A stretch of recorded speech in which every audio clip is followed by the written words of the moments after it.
Hello अस्सलाम वालेकुम, my name is doctor इकराम आरिफ। जो आज हमारा टॉपिक और डिस्कशन है वो है सीकेडी या गुर्दों की जो बीमारी होती है उसकी इलामात कौन कौन सी होती हैं।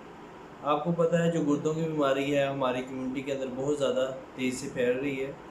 और ज़्यादातर जो शुगर के मरीज़ होते हैं या ब्लड प्रेशर के मरीज़ होते हैं वो ज़्यादातर उनमें जो गुर्दों की हैं ये चंद इलामात हैं जो मैं आपसे शेयर करने जा रहा हूँ। वन बाय वन इसको डिस्कस करते हैं। सबसे पहली जो इलामत था जो गुर्दे की अगर बीमारी हो या बीमारी स्टार्ट होने लगी हो तो जो इलामत हैं इनको आप खुसूसी तौर पे देखें कि अगर ये इलामत अगर आपके अंदर आ रही है तो आप करीबी जो आपका डॉक्टर है या अपना नेफ्रोलॉजिस्ट है उसको लाजमी चेक करवाएं। उसमें सबसे पहले आ जाती है वज़न का कम होना या भूख का कम लगना।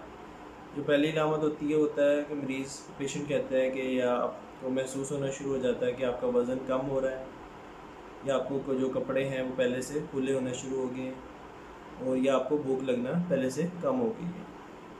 दूसरी इलामत जो आ जाती है वो होती है टखनों या जो होता है हाथों या पाँव का सूज जाना। उसमें ये होता है कि आपके जो हाथ पाँव में पहले की निस्बत ज़्यादा सूजना शुरू हो जाते हैं या आपकी जो फेशियल पफिनेस है या आपके जो आंखों के गिर्द जो है झालर आना शुरू हो जाती है, आपके आंखों के गिर्द स्वेलिंग आना शुरू हो जाती है। तीसरे नंबर पे आ जाती है इलामत वो होती है सांस का फूलना। मरीज़ ये कहता है कि 2-3 कदम चलता है तो उसको सांस फूलना शुरू हो जाता है। और चौथे नंबर पे इलामत आ जाती है वो होती है थकावट। मतलब इसमें ये होता है कि पेशेंट कंप्लेंट करता है या हमें हर वक्त थकावट महसूस हो रही होती है, थोड़ा सा भी काम करें तो उसमें हमें बहुत ज़्यादा थकावट महसूस होना शुरू हो जाती है। उसके बाद पाँचवें नंबर पे इलामत आ जाती है पेशाब के अंदर बहुत ज़्यादा खून का आ जाना, जिसको हम हीमोजूरिया कहते हैं।